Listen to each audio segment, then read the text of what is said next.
냉철하게 우리 시대를 보면 그 어느 때보다도 풍요로운 시대를 살고 있는 것은 분명합니다. 그러면서도 끊임없이 더 많은 것을 요구하고 또 만족하지 못하고 불평하며 살고 있는 시대, 그것이 현대인들의 모습이 아닌가, 좀 그런 생각을 해봅니다. 감사가 메마른 시대를 경험하고 있다.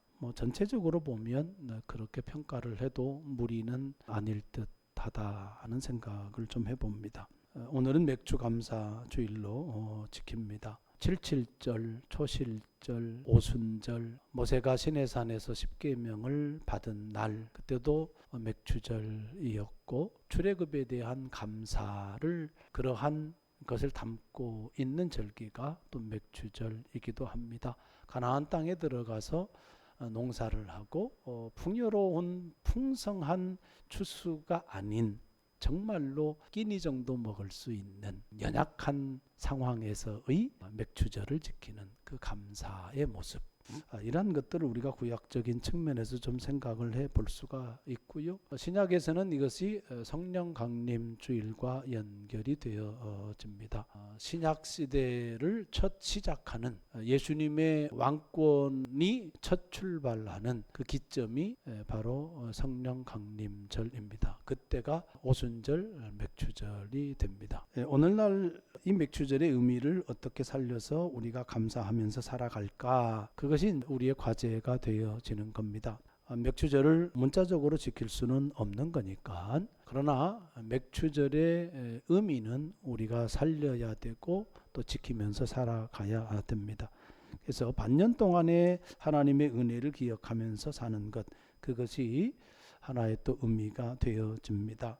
건강하게 지켜준 것, 가족을 지켜준 것, 우리의 직장, 우리의 관계들, 영적인 성장 많이 있을 것입니다. 우리의 삶 속에서 경험되어지는 그 많은 것들, 그것들에 대한 감사. 그 다음에 또 한편으로는 우리의 신앙을 점검하는, 전반기를 점검하고 후반기를 준비하는 그러한 의미에서 또 맥주절을 지키면 되겠다, 그런 생각을 좀 해보게 되고요. 그 다음에 첫 열매 정신입니다. 맥주절은 보리나 이제 밀 첫 수확을 하나님께 드리면서 감사하는 그 절기란 말입니다. 그러면 첫 열매를 드리는 것, 매우 중요한 의미가 있죠. 이스라엘 백성들이 첫 열매를 하나님께 드리는 것은 모든 열매가 하나님의 것입니다. 모든 것이 하나님의 은혜로 말미암아 주어진 것입니다 라는 의미가 담겨져 있습니다. 그것을 고백하는 겁니다. 모든 우리의 수고로움, 우리의 노력들, 그리고 그로 말미암은 모든 결과물들, 이 모든 것이 하나님의 은혜인 것을 인정하는 것, 그것이 첫 열매 정신이다 라고 하는 겁니다. 맥주절의 의미는 바로 그런 정신을 담고 그런 신앙을 담는 것을 우리가 기억을 하고 그 마음속에 새기는 의미가 있다라고 하는 겁니다. 그러한 것들을 기억하면서 참된 믿음의 표지 제목의 말씀을 준비를 했습니다. 2000년 전에 예수님 시대에 일어났었던 10명의 나병 환자 치유 이야기입니다. 첫 번째, 나병에 걸리게 되어지면 손가락이 떨어져 나가고 귀도 떨어져 나가고 코도 문드러지고 온몸이 문드러지는 그러한 것을 자기 눈으로 직접 봐야 되는 그 고통을 겪게 되는 거거든요. 가족과도 생이별해야 되고요. 사회와는 철저히 격리되어야 합니다. 버려진 인생인 거죠. 따뜻한 손길을 느끼지 못하고 살아가는 사람들, 정겨운 말 한마디가 필요한데 정겨운 말 한마디조차 듣지 못하고 살아가는 사람, 나병 환자입니다. 버려진 채로 살아가면서 그 속에서 버티며 살아가는 인생, 그렇게 살다가 죽는 인생이 나병 환자의 삶입니다. 어떤 생각을 하면서 살아갈까? 사람답게, 아니 사람으로 인정받고 맞고 죽었으면 얼마나 좋을까, 그런 생각을 하지 않을까. 자신들의 외모를 보면서 괴물처럼 변해가고 있는 모습, 그러니까 인간의 기본적인 존엄성조차도 상실된 채로 살아가는 거예요. 그러면 죽어갈 때 나 좀 사람다움이라고 하는 거, 그거 경험하고 죽고 싶은 거, 그것이 마지막 소원일 수도 있겠다. 좀 그런 생각을 해봅니다. 고통이 큰 만큼 절망감, 그 상실감도 크겠죠, 당연히. 그런 속에서 그들의 간절함, 그들의 절박함의 외침이 있어요. 소리를 높여 이르되 예수 선생이여 우리를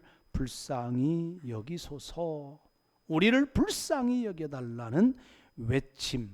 고통만큼이나 상실감만큼이나 절박감만큼이나 절망감만큼이나 그 외침은 얼마나 클까. 그들 입장에서는 마지막 희망의 외침인 거죠.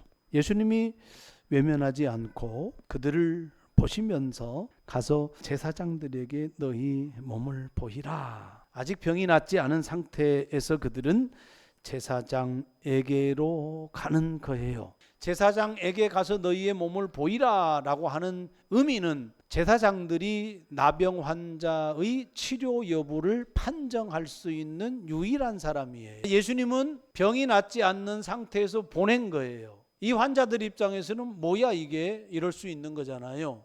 왜냐하면 자기들이 병이 낫지도 않았는데 제사장에게 가라고, 이게 뭐야 도대체, 이럴 수 있는 거잖아요. 그러니까 예수님은 이들의 믿음을 사실은 시험을 하고 있는 거죠. 치료된 것으로 간주하고 제사장에게 가서 확인을 받아, 그 메시지가 담겨져 있는 거잖아요. 그러면서 너희들 갈래 가지 않을래, 너희들 순종할래 순종하지 않을래, 이런 메시지도 함께 더불어 있는 거예요. 결과는 10명 모두 순종합니다. 그리고 가는 도중에 기적적으로 치료를 경험하게 됩니다. 감동인 거죠. 격리된 채로 살아가는 사람들, 그 누군가가, 가족들이 음식을 안 갖다 줬겠어요? 어느 지점에 갖다 주면 그들이 와서 그거 가지고 가고, 왜냐하면 만나면 안 되니까. 가족을 볼 수도 없고 가족과 말할 수도 없고 사랑하는 이들과 관계할 수 없는 상태로 살아가는 그들이었단 말이에요. 지금으로 말하면 교회도 가지 못하잖아요. 하나님께서 저주한 병인데, 하나님으로부터 버림을 받은 존재들인데 교회도 못 가는 거예요. 그 버림받은 그들이 예수님의 말씀을 믿고 제사장에게 가요. 순종하는 거예요. 마지막 순종인 거죠. 마지막 외침 속에서 마지막 희망이 가라, 그렇게 했어요. 이 마지막 순종을 하는 거예요. 그리고 가다가 기적을 체험하는 겁니다. 나병을 치료하시는 예수님, 나병을 치료하시는 그리스도로 오신 예수님, 이것을 우리에게 보여주고 있는 겁니다. 그러면 그 예수님과 나병 환자들, 은혜를 베풀어 주시는 예수님, 은혜를 받은 나병 환자. 그런데 이 이야기는 여기에 머물지 않아요. 치료를 받은 사람이 10명인데 1명 외에 9명은 모두 치료되자마자 자신의 길을 갑니다. 당연히 치료된 것에 감동하고 감사하고 기뻐했을 것입니다. 아마도 이들도 하나님께 영광을 돌리지 않았겠습니까? 아마 이들은 제사장에게 분명히 갔을 거예요. 제사장에게 가서 치료 여부를 확인하고 이에 합당한 예물을 드렸을 수도 있는 거예요. 율법에 따라서 그 과정을, 그 절차를 밟는 것이 상식이에요. 그렇게 했을 거라고 생각이 들어요. 문제는 뭐냐면 은혜를 베풀어 준 당사자인 예수님, 그들 안에 예수님이 없어요. 기쁨도 있고 은혜를 받은 것도 있고 감동도 있고 하나님께 영광도 있고 율법도 있는데 그들에게 은혜를 베풀어 준 예수님은 안중에도 없다. 예수님을 망각한 것입니다. 받은 은혜를 감사하게 여기지만 한편으로는 그럴 능력이 예수님에게 있으니까 예수님은 당연히 은혜를 베풀어 줘야 되는 거야. 왜? 원래 그런 분이니까. 하나님은 우리에게 원래 그런 분이니까 은혜를 베풀어 주는 것이 당연해. 이렇게 생각할 수 있는 거죠, 우리가. 은혜를 받을 때는 예수님의 은혜 이야기하지만 막상 은혜를 받고 나보면 예수님은 없어요. 안 보여요. 이것은 영적 불감증, 아주 무서운 영적인 질병이다라는 겁니다. 이 9명의 사람들의 초점은 어디에 맞춰져 있었을까? 자기들이 치료받은 것, 자기들의 문제 해결받은 것, 자기 필요, 그것이 9명의 문제점입니다. 자신들을 치료해준 예수님보다, 문제의 해결자이신 예수님보다 자기의 몸이 건강하게 된 것에 초점을 맞추며 살아가는 인생. 우리가 질문해야 되는 거죠. 그러면 우리는 어떨까? 내가 받아야 하는 것에 초점을 맞추고 살아간다고 한다면 9명의 사람과 똑같은 거죠. 받은 바 은혜를 잊어버리고 은혜를 베풀어 주신 예수님, 그분을 망각하고 살아간다면 우리도 이 9명의 사람과 동일한 사람이에요. 여러분, 신앙생활은 우리의 문제에 초점을 맞추는 게 아니고 우리의 필요에 초점을 맞추는 게 아니고요, 은혜를 주시는 예수님께 초점을 맞추는 것, 그것이 신앙생활입니다. 여러분, 이것을 잘 적용해야 돼요. 그래야 그 다음에 올바른 선택을 할 수가 있는 거예요. 은혜 받은 것에 머무르면 그 다음 선택은 우리의 무의식, 그동안에 우리가 쌓아놓은 익숙한 사고에 빠져버리는 거예요. 10명의 사람들은 율법도 있었어요. 그 안에 신앙이 있었어요. 하나님이 있었어요. 그런데 자기 중심성에 익숙해져 있는 거예요. 그러니까 은혜를 받고서도 여전히 은혜는 누리는데 은혜를 베푼 대상은 외면하는 거예요. 그래서 자기 길로 가는 거예요. 신앙인입니까? 믿음의 사람은 그렇게 살면 안 된다 이야기하는 거예요. 두 번째, 치료받은 기적을 경험하고 예수님께 돌아와서 감사한 사람은 단 한 명이었습니다. 이 사람은 유대인이 멸시한 사람이에요. 유대인들은 이 사람을 짐승 취급하는 사람이에요. 유대인들은 이 사람을요, 사탄 취급하는 사람들입니다. 바로 사마리아 사람이에요. 그가 예수님께 돌아와서 예수님의 발 앞에 엎드려서 감사하고 있습니다. 하나님께 영광을 돌려요. 나를 치유할 수 있는 분은 하나님밖에 없다라고 하는 상식을 이 사람도 알고 있었던 거예요. 그래서 하나님께 영광을 돌리는 겁니다. 더욱 중요한 것은, 그렇다면 제사장에게 가서 내 몸을 보이라고 말씀하신 분, 내 말씀 따라서 이 사람도 제사장에게 직접 갈 수 있는 거잖아요. 그런데 돌이켜보니 그분이 누구지? 나를 치료하신 분이 누구지?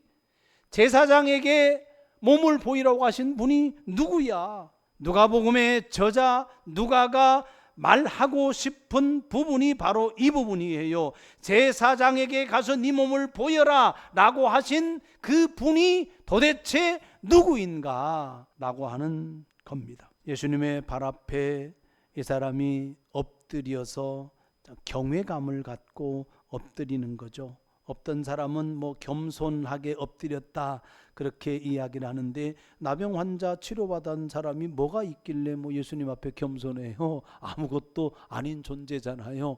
겸손이 아니고 경외감을 가지고 예수님 앞에 감사하는 거예요. 이 사람이 예수님의 정체에 대해서 정확하게 인지했는가에 대해서는 나와 있지 않아요. 누가의 의도는 뭐냐면, 이미 예수님을 믿는 사람들에게 누가 서신이 작성된 거잖아요.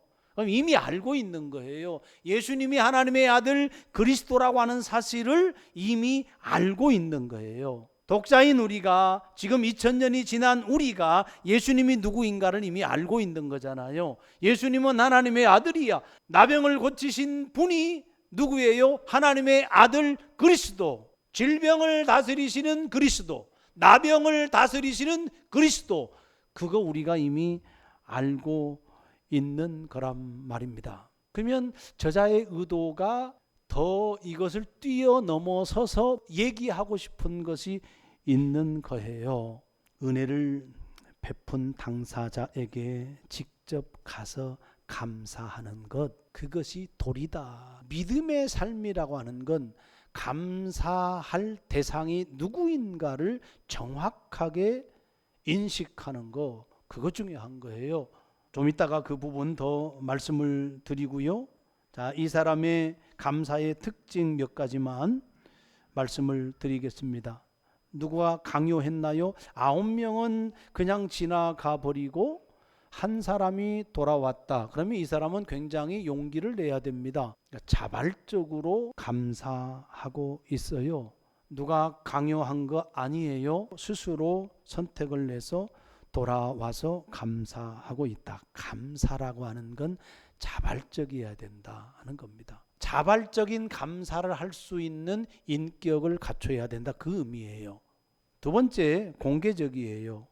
큰 소리로 왼손이 하는 일을 오른손이 모르게 하라. 나눔을 하고 섬길 때 예수님의 말씀을 적용을 해서 우리가 어려운 사람들, 힘든 사람들, 그 사람들을, 약자를 돌보고 섬길 때에 그렇게 뒤에서 하는 경우 많습니다. 그것 우리가 필요합니다. 그런데 이것도 중요한 거예요. 오픈해서 공개적으로 해야 되는 것도 있다라는 것을 우리가 생각을 해야 되고요. 아까 말씀드린 하나는 뭐냐면 발 아래에 엎드려 감사했다. 경외감이에요. 예배하고 있는 거예요. 엎드려 섬기는 거예요. 마르다와 마리아 이야기를 압니다. 예수님께서 그 집에 들어갔을 때 마르다는 부엌에서 음식 만드는 일로 바빴고 마리아는 예수님의 발 앞에서 어떻게 했다고 했어요? 예수님의 말씀을 들었어요. 발 앞에 있는 것, 그것이 예수님을 섬기는 거예요. 발 앞에서 예수님의 말씀을 듣는 것이 예수님을 예배하는 거란 말이에요. 그런 것처럼 이 사람이 예수님의 발 앞에 엎드려 감사하는 행위는 예배의 행위다는 거예요. 이 예배의 행위가 예배당에서 일어난 게 아니잖아요. 성전에서 일어나는 게 아니잖아. 어디에서 일어나고 있어요? 길거리에서 일어나고 있는 거예요. 예배는 그런 겁니다. 여러분, 여러분에게 은혜를 베풀어 준 사람에게 찾아가서 정말로 감사합니다, 진심으로 감사합니다 라고 이야기하는 것이 뭐예요? 그게 예배예요. 믿음의 사람은 그런 삶을 살아야 된다, 그렇게 말씀을 하고 있는 겁니다. 마지막으로 회복되었는데 9명의 사람은 직접적인 관계를 맺고 살지 않아요. 갔어요. 다시 재발이 됐을까요? 모르겠어요. 예수님이 그렇게 속 좁은 분이 아닐 겁니다. 치료가 됐을 거란 말이에요. 그런데 예수님과 관계되어진 인생으로 살아가지 않는단 말이에요. 그런데 이 사람은 유일하게도 예수님과 관계를 맺어요. 회복적 관계를 지향하고 있는 거예요. 더더군다나 은혜를 베푼 사람에게, 여러분들에게 가끔 이야기하지만 갚으며 살아야 되거든요. 갚는 것, 감사하는 것, 이것이 어렵다는 것을 알아요. 여러분의 삶 속에 직접적인 대상이 있어요. 그분들에게 어떻게 해야 돼요? 감사해야 돼요. 그게 믿음의 사람이에요. 마지막 17장의 구조를 보면 1절에서 10절 말씀에 죄에 대한 이야기를 나오고요, 용서의 믿음에 대해서 이야기를 해요. 그 다음에 20절 이하의 종말에 대한 부분을 이야기해요. 하나님의 나라는 언제 임하는가? 하나님의 나라는 너희 안에 있다. 예수님이 그런 말씀도 하고 그럽니다. 누가가 누가복음 17장에서 믿음에 대해서 이야기를 하고 하나님 나라에 대해서 이야기를 하고 그 중간에 오늘 본문의 말씀이 들어가 있습니다. 중간에 하나님 나라 백성의 합당한 삶이 뭐지? 거기에 대한 답인 거예요. 하나님 나라에 합당한 백성의 삶, 그리스도인의 삶에 합당한 믿음의 삶은 뭔가라고 했을 때 바로 감사이다라고 하는 거예요. 예수님 오실 때까지 하나님 백성으로 하나님 나라의 삶을 살 때 어떻게 살아야 돼? 감사하면서 살아야 돼. 그게 하나님의 백성이야. 그렇게 말씀하는 거예요. 예수님께 돌아와 감사하는 그에게 예수님께서 말씀을 하세요. 가라, 네 믿음이 너를 구원하였느니라. 여러분, 이 말씀은 감사의 태도가 병고침의 원인이 되는 건가? 그거 말씀하고 있는 게 아니에요. 감사가 구원받는 어떤 조건이 되는가? 그거 말하고 있는 게 아닙니다. 오히려 하나님의 백성이라면, 그리스도인이라면, 믿음의 사람이라면 감사하는 삶을 살아야 된다. 은혜를 베푸는 대상에게 구체적으로 삶의 자리에서 감사를 하며 살아야 된다. 그 가르침을 주고 있는 겁니다. 9명의 사람은 자기 필요에 초점을 맞추고 살아가는 사람, 이 사람들은 감사를 몰라요. 하나님의 백성이라 할지라도, 하나님의 말씀을 안다 할지라도, 종교적인 행위를 할지라도 이들은 믿음의 삶을 살고 있지 않은 거예요. 하지만 자기 필요에 초점을 맞추지 않고, 내가 받아야 할 것들에 초점을 맞추지 않고, 내 문제들에 초점을 맞추지 않고, 은혜를 베풀어 주신 분에게 초점을 맞추고, 은혜를 베푸신 분에게 합당한 예와 도리를 행하는 이 사람, 곧 믿음의 사람이다. 내가 아닌 주님께 시선을 고정하고 그 주님께 합당한 예와 도를 행하며 살아가기를 주의 이름으로 축복합니다. 더 나아가서 여러분과 직접 대면하고 여러분과 얽히고 설키고 살면서 은혜를 베풀어 준 분에게 예와 도를 행하는 그런 감사의 삶을 살기를 주의 이름으로 축복합니다. 말씀을 맺으면서 예수님의 질문에 귀 기울여 봅니다. 그 9은 어디 있느냐? 뒤돌아서서 우리에게 헤아릴 수 없이 베풀어 주신 하나님의 은혜를 기억하고 감사하길 바랍니다. 감사는 우리들의 믿음의 표지입니다. 하나님께 그리고 감사의 대상에게 예와 도를 갖추고 감사를 표현하면서 그렇게 하나님의 백성답게 믿음의 사람답게 살아가기를 주의 이름으로 축복합니다.